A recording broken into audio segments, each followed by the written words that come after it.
رام پول Sartre گزشتہ صدی کا سب سے بڑا فلسفی اور ناول نگار خیال کیا جاتا ہے۔ یہ ان چند لوگوں میں سے ایک تھا جسے متنازع ترین نوبیل انعام ملا تو اس نے اسے وصول کرنے سے انکار کر دیا۔ باقی ایسا کہ اس کے ملک فرانس کے الجزائر پر غاصبانہ قبضے کے خلاف جب وہاں کی عوام نے علم بغاوت بلند کیا تو سارتر الجزائر کے لوگوں کے حق میں اور اپنے ہی ملک کے خلاف وہاں جا کر لڑنے لگا۔ مقبول اتنا کہ جب الجزائر کے عوام کے حق میں وہاں جا کر لڑنے پر فرانس کی اسٹیبلشمنٹ نے صدر سے اس کی گرفتاری کا مطالبہ کیا تو فرانس کے صدر نے جواب دیا کہ میں اسے کیسے گرفتار کر سکتا ہوں، سارتر تو فرانس ہے۔ یہ عظیم فلسفی اور ناول نگار 75 سال کی عمر میں 15 اپریل 1980 کو پیرس میں انتقال کر گیا۔ اپنے مرنے سے پہلے اس نے اپنی زندگی کا طویل ترین انٹرویو دیا جو فرانس کے مشہور ہفت روزہ لی نوویل آبزرویٹر میں 3 اقساط 10، 17 اور 24 مارچ 1980 کو اس کی زندگی میں ہی شائع ہوا۔ سارتر نے اس انٹرویو میں اپنی زندگی کے بے شمار نظریات، خیالات اور طرز زندگی کے بارے میں کھل کر گفتگو کی، لیکن اس طویل انٹرویو میں ایک سوال کے جواب میں سارتر کا فکرہ آج کے دور کے مسائل کی بنیادی جڑ کی بہترین نشاندہی کرتا ہے۔ سوال کرنے والے نے سارتر سے پوچھا،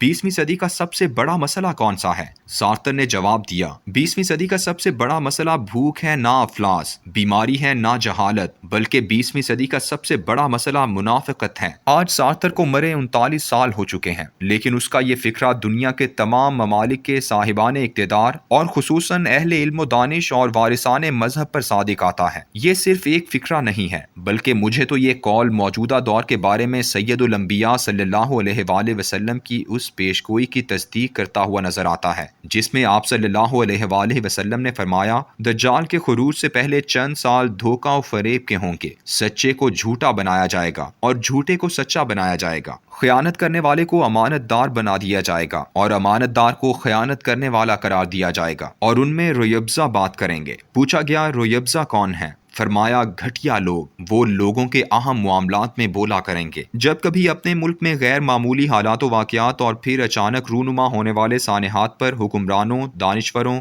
مذہبی اسکالروں، صحافیوں اور کالم نگاروں کو دوہرے معیار کے ساتھ بولتے اور لکھتے ہوئے دیکھتا ہوں تو سید الانبیاء صلی اللہ علیہ وآلہ وسلم کی یہ حدیث اور سارتر کا قول بار بار میرے ذہن سے ٹکراتے ہیں۔ منافقت اور دوگلے پن کی جتنی بہتات میرے ملک میں آپ کو ملے گی شاید ہی کسی اور ملک میں آپ کو نظر آئے۔ گزشتہ 20 سالوں میں یوں لگتا ہے پاکستان میں منافقت اور دوگلا پن ایک ایسا تناور درخت بن چکا ہے جس کے زہر آلود پھل نے پورے ملک کے ماحول کو زہر خند کر دیا ہے۔ سانحہ سیالکوٹ اس کی بدترین مثال ہے جس میں سید الانبیاء صلی اللہ علیہ وآلہ وسلم کی حرمت کا نام ان نوجوانوں نے استعمال کیا جن کی اپنی زندگیوں میں رسول اکرم صلی اللہ علیہ وآلہ وسلم کے کردار و افکار کی ننھی سی جھلک بھی نظر نہیں آتی تھی۔ کہا جاتا ہے کہ انہیں اس حال پر ان لوگوں نے پہنچایا ہے جنہوں نے ان میں یہ تصور کوٹ کوٹ کر بھر دیا تھا کہ اب اس ملک میں تمہیں حرمت رسول صلی اللہ علیہ وآلہ وسلم کی حفاظت خود ہی کرنا ہے۔ اس تصور کے پیچھے دلیل یہ دی جاتی تھی کہ اس ملک میں حکمران ہوں یا انتظامیہ، کوئی بھی اس مقدس فریضے کو انجام دینے میں سنجیدہ نہیں ہے۔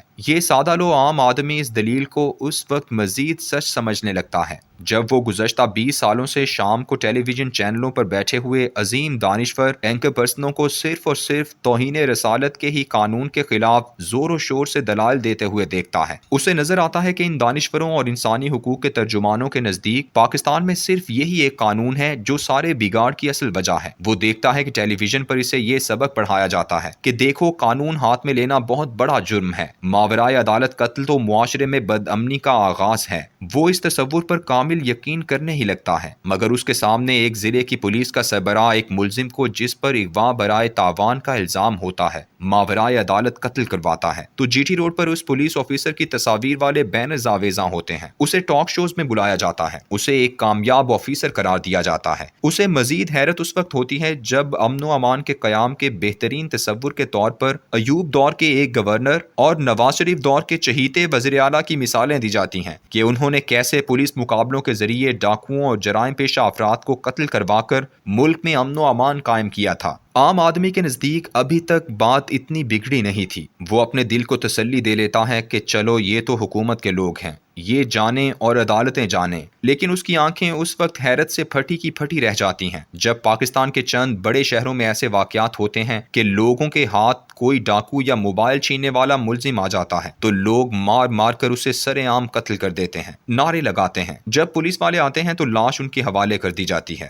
وہ جیسے ہی شام کو ٹیلی ویژن کھولتا ہے تو وہی دانشور اینکر پرسن جو ماورائے عدالت قتل پر لیکچر دیتے تھے وہ ان کو بالکل مختلف انداز میں گفتگو کرتے ہوئے دیکھتا ہے۔ کوئی کہتا ہے جب حکومت امن و امان قائم کرنے میں ناکام ہو جائے گی تو پھر ایسا ہی ہوگا، کوئی اسے ملک میں انقلاب کا آغاز قرار دیتا ہے، کوئی حکومتی پالیسیوں کی ناکامی کہتا ہے، لیکن سب کے سب دانشور یا اینکر پرسنوں کے نزدیک ہجوم کسی بھی صورت قصوروار نہیں ہوتا، بلکہ وہ تو اسے عوامی انصاف سے تعبیر کرتے ہیں۔ آج سے 32 سال قبل 1989 میں سرحدی شہر پشین میں اسسٹنٹ کمشنر تھا۔ وہاں سے ایک اہم شاہراہ گزرتی ہے جو زیارت، لورا لائی اور یوب کو ملاتی ہے۔ ایک رات شاہراہ پر واقع ایک گاؤں میں ڈاکو آئے، سامان لوٹ کر فرار ہوتے ہوئے انہوں نے ایک لیویز کے سپاہی کو مار دیا۔ پوری رات پہاڑوں میں ان کا محاصرہ کیا گیا۔ صبح 12 بجے کے قریب جب ان کا اسلحہ ختم ہوا تو انہوں نے گرفتاری دے دی۔ میں انہیں گرفتار کر کے خانو زئی لے آیا اور انہیں وہاں تھانے میں بند کر دیا۔ اچانک عوام کا بہت بڑا ہجوم غصے میں بپھرا ہوا تھانے میں داخل ہوا۔ پہلے انہوں نے سامنے حوالات میں بند ان دونوں ملزمان پر تھوکا